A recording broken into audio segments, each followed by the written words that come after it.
Hi views, good morning. Welcome to business breakfast. వరుసగా 6వ session లో కూడా మార్కెట్స్ చాలా వీక్నెస్ మనకు కనిపిస్తుంది.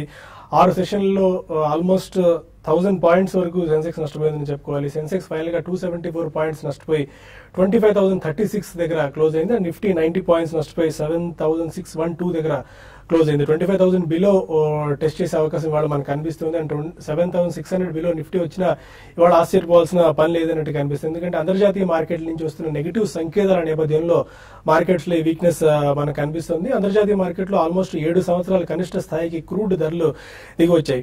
ఇంకా డిస్కషన్ మనం స్టార్ట్ చేసే ముందు మార్కెట్స్ ఇవాళ ఎలా ఉంటాయి అండ్ ఈ టైంలో ఇన్వెస్టర్ అండ్ ట్రేడర్స్ తీసుకోవాల్సిన జాగ్రత్తలు ఏంటో తెలుసుకునే ముందు నిన్న మనం చూసాం గుంటూరులో TV5 నిర్వహించిన ప్రతిష్టాత్మకంగా శివ కళ్యాణం అత్యంత వైభవపేతంగా జరిగింది. గుంటూరు మహాపట్నం భక్తి పార్వశంలో మునిగిపోయిందని చెప్పుకోవాలి.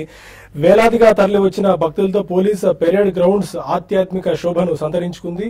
పీఠాధిపతులు, స్వామీజీలు, శతాధిక పండితులు ఈ మహాక్రతువును అత్యంత వైభవంగా నిర్వహించారు. ఈ కళ్యాణ మహోత్సవానికి వివిధ పార్టీలకు చెందిన రాజకీయ నాయకులు హాజరై TV5 ను అభినందించారు. నవ్యాంధ్రలో మొట్టమొదటిసారిగా నిర్వహించిన ఈ శివపార్వతుల కళ్యాణానికి భక్తుల నుంచి కూడా విశేష స్పందన లభించింది. ఈ కళ్యాణం సందర్భంగా నిర్వహించిన శోభాయాత్రలో పాల్గొని భక్తులు పరవశించిపోయారు. కళ్యాణ వేడుకలో సాంస్కృతిక కార్యక్రమాలు కూడా విశేషంగా ఆకట్టుకున్నాయి. అభినేత్రి ఆర్ట్స్ అకాడమీ ఆధ్వర్యంలో శివోహం, పేరిణి నృత్య ప్రదర్శనలు, అలాగే ప్రముఖ సినీ గీత రచయిత జొన్నవితుల ఆధ్వర్యంలో నిర్వహించిన పద్య వాద్య కచేరీ కూడా నయనానందకరంగా సాగింది. లోక కళ్యాణం కోసం నిర్వహించిన ఈ శివపార్వతుల కళ్యాణం ప్రతి సంవత్సరం ఇలాగే వైభవపేతంగా అంగరంగ వైభవంగా నిర్వహించాలని అతిథులు, అక్కడికి విచ్చేసిన ప్రముఖులు, పండితులు కూడా TV5 యాజమాన్యాన్ని అభినందించారు, ఆశీర్వదించారు. అది TV5 నిర్వహించిన శివపార్వతుల కళ్యాణానికి సంబంధించిన రిపోర్ట్. మరి సార్, ఆల్మోస్ట్ 6 సెషన్స్ గా మార్కెట్స్ లో వీక్నెస్ కనిపిస్తుంది. ఒక్కసారిగా మళ్ళీ మార్కెట్ బేర్ గ్రిప్ లోకి ఏమైనా వచ్చిందా అంత సిచ్యువేషన్ కనిపిస్తుంది. 7,600 బిలో కూడా నిఫ్టీ టెస్ట్ చేసే పరిస్థితులు కనిపిస్తున్నాయి. 25,000 సెంటిమెంట్ మార్క్ గా చెప్పుకునే దానికి కూడా సెన్సెక్స్ బిలో వచ్చే ఛాన్సెస్ ఏమైనా కనిపిస్తున్నాయి ఇవాళ? బేసికలీ ఎకానమీ పరంగా మనకి ఇట్స్ నాట్ సో రోజీ అండి. సో మనకి మధ్యలో IIP ఫిగర్స్, GDP ఫిగర్స్ కొద్దిగా ఆశాజనకంగా వచ్చినా కానీ సెంటిమెంట్ పరంగా there is no change at all in the economy అనే చెప్పుకోవాలి. బోత్ డొమెస్టిక్ అండ్ మనకి impending US fed rate hike అనేది ఆల్రెడీ ఉంది కాబట్టి that's again one uncertainty which is playing on international markets. And secondly one of the major reasons మళ్ళీ మనకి crude పతనం అయ్యేది కూడా one of the major reasons. ఎందుకంటే today suddenly the world is entirely fighting deflation. గతంలో inflation fight చేసిన వాళ్ళు ఈ రోజుల్లో డిఫ్లేషన్ ఫైట్ చేస్తున్నారు. సో డిఫ్లేషన్ అంటే almost about 20 to 25% of the entire world depends on all entire energy space అన్నట్టే మనం చెప్పుకోవచ్చు. కాబట్టి ఆ వారా మనకి పర్చేసింగ్ పవర్ తగ్గిపోయింది. దో క్రూడ్ పెట్రోలియం పడితే మనకి ఇండియాకి డెఫినెట్లీ అది దోహదపడుతుంది. It's a positive sign. But దానికి కూడా మనకి ఇంటర్నేషనల్ రామిఫికేషన్స్ ఉంటాయండి. ఎక్స్పోర్ట్స్ అనేది మనకి కంటిన్యూస్లీ లాస్ట్ ఫ్యూ మంత్స్ గా continuously for more than 10 months month on month కూడా క్షీణించాయి. వాల్యూమ్స్ పరంగా ఆల్మోస్ట్ స్టాగ్నెంట్ ఉన్నా స్లైట్లీ బెటర్ ఫిగర్స్ ఒక్కొక్క మంత్ లో వచ్చినా బట్ వాల్యూ పరంగా క్షీణిస్తున్నాయి కాబట్టి మనకి ఎక్స్పోర్ట్స్ తరుగుతున్నాయి అని చెప్పి మనకి వార్తలు మన మినిస్ట్రీ నుంచి కూడా వెలువడుతున్నాయి. సో మనకి చూసుకుంటే మాత్రం డెఫినెట్లీ ఇన్ఫ్లేషనరీ ట్రెండ్స్ కొద్దిగా పెరిగి కార్పొరేట్ రిజల్ట్స్ కొద్దిగా ఆశాజనకం ఉంటేనే I think overall fundamentals pick up అయినట్టు చెప్పుకోవచ్చండి. సో ఇది one of the major reasons గా కూడా మనం పరిగణనలో తీసుకోవచ్చు. అండ్ మళ్ళీ మనకి రూపీ డాలర్ ప్యారిటీ చూస్తే ఆల్మోస్ట్ 67 రూపీస్ కూడా టచ్ అయింది. సో ఇదొక రీజన్ అని కూడా చెప్పాలండి. FIs బయింగ్ అనేది కంప్లీట్లీ జీరో అయిపోయి ఇన్ఫాక్ట్ FIs సెల్లింగ్ మనం ఎక్కువ చూస్తున్నాం. కానీ డొమెస్టిక్ ఇన్స్టిట్యూషన్స్ ఎంత మ్యాసివ్ సపోర్ట్ చేసినా కానీ we are not able to really push the prices up of stocks. So ఈ కారణం వలన మనకి మొత్తం we are not completely out of woods అనే చెప్పుకోవాలి. అండ్ మనకి ఈ స్పెసిఫిక్ మంత్ లో జానెట్ ఎలెన్ ఒకవేళ ఇంట్రెస్ట్ రేట్స్ కనుక పెంచితే అక్కడ కూడా మళ్ళీ మనకు రూపీ డాలర్ పారిటీలో కొద్దిగా తేడా వచ్చే అవకాశం కనిపిస్తుంది. సో ఇవన్నీ కారణాల మూలన. అండ్ సెకండ్లీ మనం చూస్తున్నాం పార్లమెంట్ సెషన్స్ బిగిన్ అయ్యి కూడా ఆల్మోస్ట్ అబౌట్ ఏ వీక్ పైన అయింది.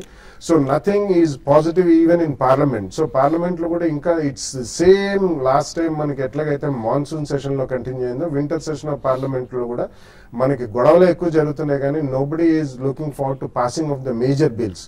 సో ఇవన్నీ కూడా మనం ప్రధాన రీజన్స్ గా చెప్పుకోవచ్చు. అందుకని సెంటిమెంట్ పరంగా ఏమాత్రం మార్పు లేదు. It's still a negative sentiment కాబట్టి I think we're still not out of the woods. కొన్ని రోజులు ఇలాగే కొనసాగే అవకాశం ఉందండి. ఓకే, శశి గారు, టెక్నికల్స్ ఏం సూచిస్తున్నాయి? బిలో 7,600 ఏ మేరకు మనం ఎక్స్పెక్ట్ చేయొచ్చు? ఏషియన్ మార్కెట్స్ లో ప్రస్తుతం సేమ్ ఫ్లాట్ గా ట్రేడ్ అవుతున్నాయి. ఎస్జిఎక్స్ నిఫ్టీ కూడా ఆల్మోస్ట్ ఒక 15 పాయింట్స్ అప్ లో ట్రేడ్ అవుతుంది.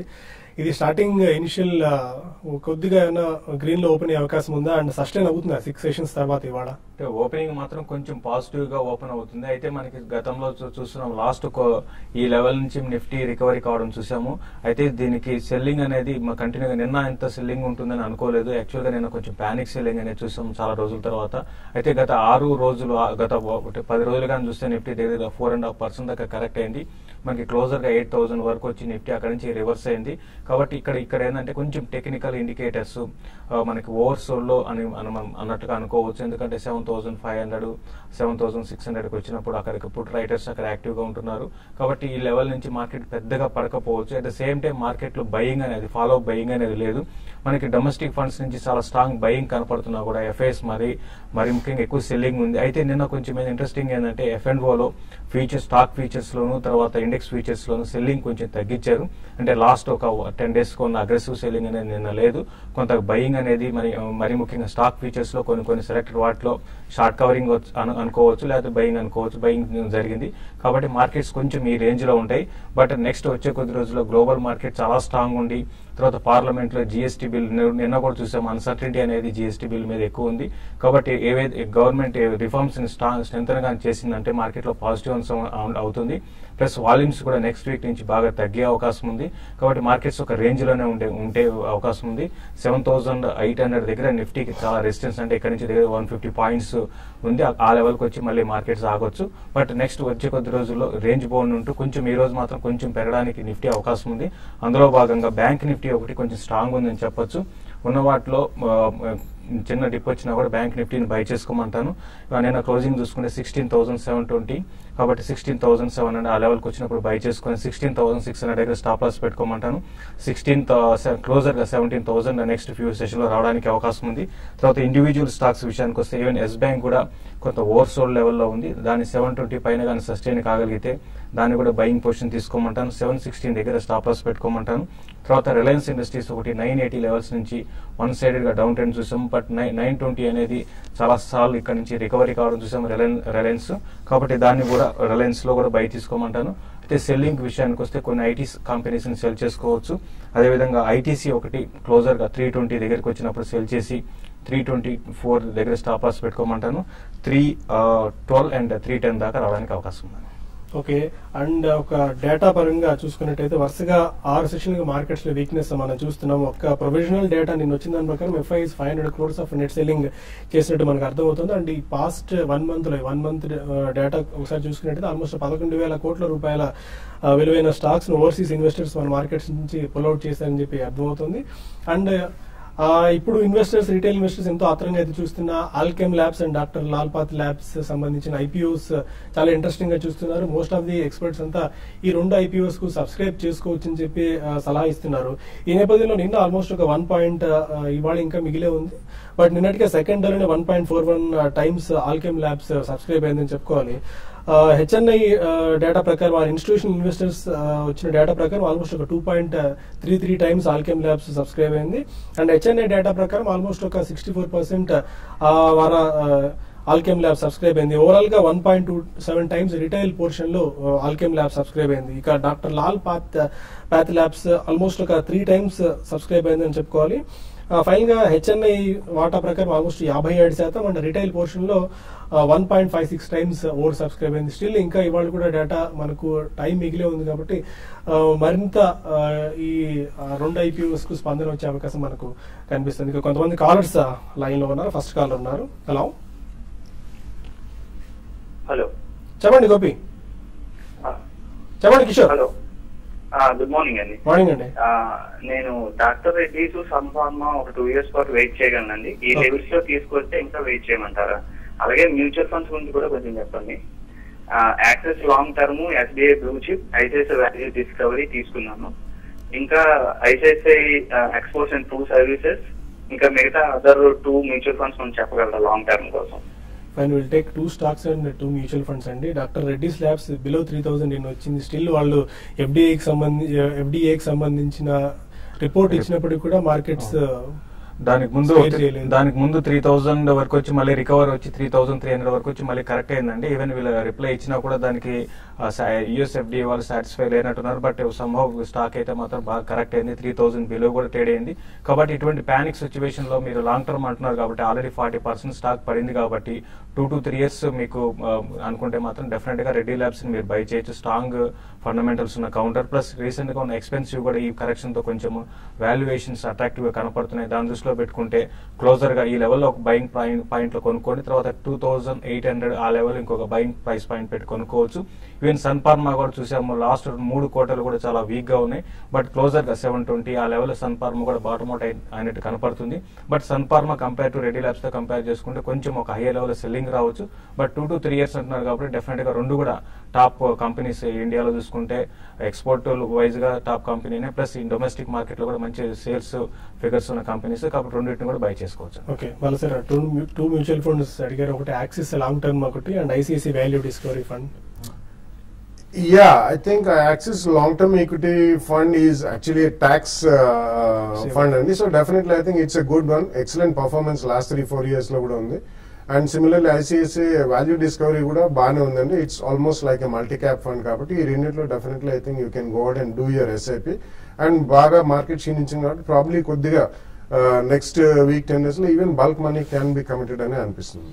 పైన మరిన్ని కాల్స్ అండ్ ఈమెయిల్స్ తీసుకునే ముందు ఒక చిన్న బ్రేక్ తీసుకుందాం.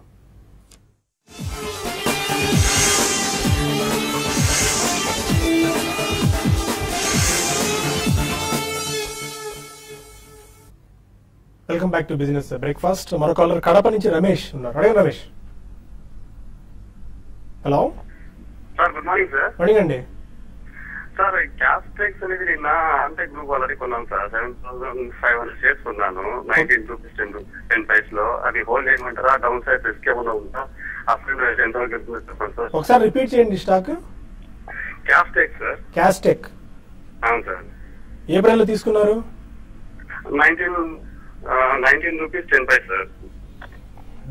Okay fine. క్యాస్టెక్స్ టెక్నాలజీస్ చాలా చెప్పడం జరిగిందని మనం ఇప్పుడే కాదు, ఇది ఈవెన్ 140-150 రేట్ లో ఉన్నప్పుడు కూడా ఎటువంటి పరిస్థితులను వద్దని చెప్పాము. నేను కూడా చూస్తే 10% దాకా మనకి కరెక్ట్ అయింది. ఆల్రెడీ చూసాం కంపెనీ చాలా ఫండమెంటల్స్ బాగా వీక్ ఉన్నాయి, ప్లస్ డెట్ బర్డన్ అనేది చాలా ఎక్కువ ఉందని మొత్తం ఓవరాల్ గ్రూపే ఆమ్టెక్ గ్రూపే చాలా వీక్ ఉంది. కాబట్టి ఇప్పట్లో ఈ స్టాక్ పెరిగే అవకాశం లేదు. బెటర్ ఏంటంటే మీరు ఇటువంటి వాటిలో మీరు పొజిషన్ తీసుకోవకండి. ఆల్రెడీ తీసుకున్నారు కాబట్టి క్లోజర్ గా నెక్స్ట్ వచ్చే కొద్ది రోజుల్లో నెక్స్ట్ 1 week లో క్లోజర్ గా 19 మీ లెవెల్కి వచ్చినప్పుడు ఎగ్జిట్ కాండి. చాలా వీక్ ఉందండి. ఈవెన్ 15 రూపీస్ బిలో కూడా వచ్చే అవకాశాలు ఎక్కువ కనపడుతున్నాయి. కాబట్టి బెటర్ ఏంటంటే ర్యాలీస్ లో ఎగ్జిట్ కమ్మని చెప్తానండి. బెంగళూరు నుంచి కుమార్ మరో కాలర్. నమస్కారం అండి. నమస్కారం అండి, చెప్పండి. సార్ శశి గారి సలహా కావాలండి. నా దగ్గర గ్లెన్మార్క్ యావరేజ్ ప్రైస్ 1080 లో ఉన్నాయండి కొన్ని. తర్వాత ఫోర్స్ మోటార్ యావరేజ్ ప్రైస్ 3200 లో కొన్ని ఉన్నాయి. లాంగ్ టర్మ్ పెట్టవచ్చునా? శశి గారి సలహా కావాలండి. డెఫినెట్ గా మీరు Glenmark pharma and force Motors రెండు కూడా లాంగ్ టర్మ్ కి డెఫినెట్ గా మీరు హోల్డ్ చేసుకోవచ్చు అండి. అయితే రీసెంట్ గా చూస్తుంటే ఈవెన్ మనం ఫండమెంటల్ స్ట్రాంగ్ ఉన్న కౌంటర్ లో కూడా సెల్లింగ్ అనేది ఉంది. దానివల్ల ఏంటంటే even Glenmark pharma even force Motors రెండు కూడా బాగా వీక్ కావడం చూసామండి. బట్ ఇమీడియట్ ట్రెండ్ అయితే మాత్రం కొంచెం వీక్ గా ఉండే అవకాశం ఎక్కువ కనపడుతుంది. గ్లెన్మార్క్ అయితే క్లోజర్ గా 920 దాకా వచ్చి అక్కడ నుంచి రెసిస్టెన్స్ ఫేస్ చేయొచ్చు. అయితే క్లోజర్ గా 820-840 లో గ్లెన్మార్క్ ఫార్మా ఆగడానికి అవకాశం ఉంది. ఈవెన్ ఫోర్స్ మోటార్ విషయానికి వస్తే చాలా స్ట్రాంగ్ గ్రోత్ అనేది ఈ కంపెనీలో ఉందండి. అయితే రీసెంట్ గా కొంత కరెక్ట్ కావడం చూసాము. బట్ పెరిగిన విధానం కూడా చూస్తే ఒక 1 year లో 200-300% దాకా పెరిగింది. కాబట్టి ఇటువంటి కరెక్షన్స్ మామూలేనండి. బట్ నెక్స్ట్ 1.5 year 2 years అయితే రెండు కూడా మంచి రిటర్న్ రావడానికి అవకాశం ఉంటుందండి. ఫైన్. కొన్ని మెయిల్స్ తీసుకుందాం. గోపాల్ అడుగుతున్నారు, మార్కెట్ బాగా కరెక్ట్ అయింది కదా, గుడ్ వాల్యుయేషన్స్ ఉన్న షేర్స్ లాంగ్ టర్మ్ కైనా అడ్వైస్ చేస్తారు? ఎందుకంటే ఎల్ఎన్టీ ఒకటి, డిఎల్, డాక్టర్ రెడ్డీస్ లాంటి 52 week లోలో ప్రస్తుతం ఉన్నాయి. ఇండివిజువల్ స్టాక్స్ అని రికమెండ్ చేస్తారు ఈ టైంలో? Yeah, I think individual stocks and you should still wait, and ఎందుకంటే మనకి US ఇంట్రెస్ట్ రేట్ హైక్ అనేది still it's as a uncertainty. So మనకి న్యూ ఇయర్ లోనే మళ్ళీ ఎక్కడైతే కొద్దిగా FII అండ్ డొమెస్టిక్ ఇన్స్టిట్యూట్స్ ఇద్దరు కలిసి కొంటారు అప్పుడే మార్కెట్ లో ఓవరాల్ గా ఇంప్రూవ్ అయ్యే అవకాశం ఉంది. అండ్ GST బిల్ పాస్ అవడం కూడా చాలా ప్రధానం అండి సెంటిమెంట్ పరంగా ఇంప్రూవ్మెంట్ రావడానికి. బట్ వాల్యుయేషన్స్ కరెక్ట్ అయినా immediately we should not jump it to it. So you can wait for 2-3 weeks more.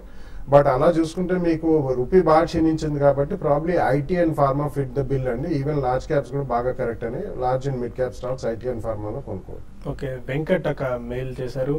LIC housing finance 460 call option ఒకటి 13 రూపీస్ లో తీసుకున్నారు, ఏం చేయాలి? ఇప్పుడు ఎల్ఐసి హౌసింగ్ ఫైనాన్స్ హోల్డ్ చేయండి. అంటే నెక్స్ట్ 1 or 2 days లో కొంచెం అప్ ట్రెండ్ రావచ్చు. ఇప్పుడు నెక్స్ట్ 2 days లో 460 పైన కానీ సస్టైన్ కాగలిగితే మీ కాల్ ఆప్షన్ మీరు హోల్డ్ చేయండి. లేదంటే మాత్రం కొంచెం క్లోజర్ గా 460కి వచ్చినప్పుడు ఎగ్జిట్ కానీ. బట్ ఇప్పుడు ఇక్కడ నుంచి కొంచెం ర్యాలీ రావడానికి అవకాశం ఉందండి. క్లోజర్ గా 468 to 472 దాకా నెక్స్ట్ 2-3 ట్రేడింగ్ సెషన్ లో ర్యాలీ వచ్చే అవకాశం కనపడుతుంది ఇందులో. ఓకే, సుబ్బారావు అడుగుతున్నారు, రాడోర్ వెల్డింగ్స్ 335 లో తీసుకున్నారు, హోల్డ్ చేయాలా సెల్ చేసుకోవచ్చా? It's a mini cap stock అండి, but definitely it's a decent company. ఉన్న వాటిలో మేనేజ్మెంట్ కూడా మంచిదే అండి. సో ఇన్ మై ఒపీనియన్ ఇటువంటివి కొంచెం ఇన్ఫ్రాస్ట్రక్చర్ రంగం పుంజుకుందంటే ఆటోమొబైల్స్ ఇన్ఫ్రాస్ట్రక్చర్ వీటన్నిటికి కూడా, సో బేసికలీ వెల్డింగ్ రాడ్స్ ఇవన్నీ చేస్తారు కాబట్టి I think you should hold on to it. చాలా మెయిల్స్ ఇంకా రెస్పాండ్ అవ్వాల్సిన అవసరం ఉంది, బట్ టైం మనకు పర్మిట్ చేయట్లేదు. ఇది వాళ్ళ బిజినెస్ బ్రేక్ఫాస్ట్. మధ్యాహ్నం స్మార్ట్ ఇన్వెస్టర్లు మళ్ళీ కలుద్దాం. Stay with us.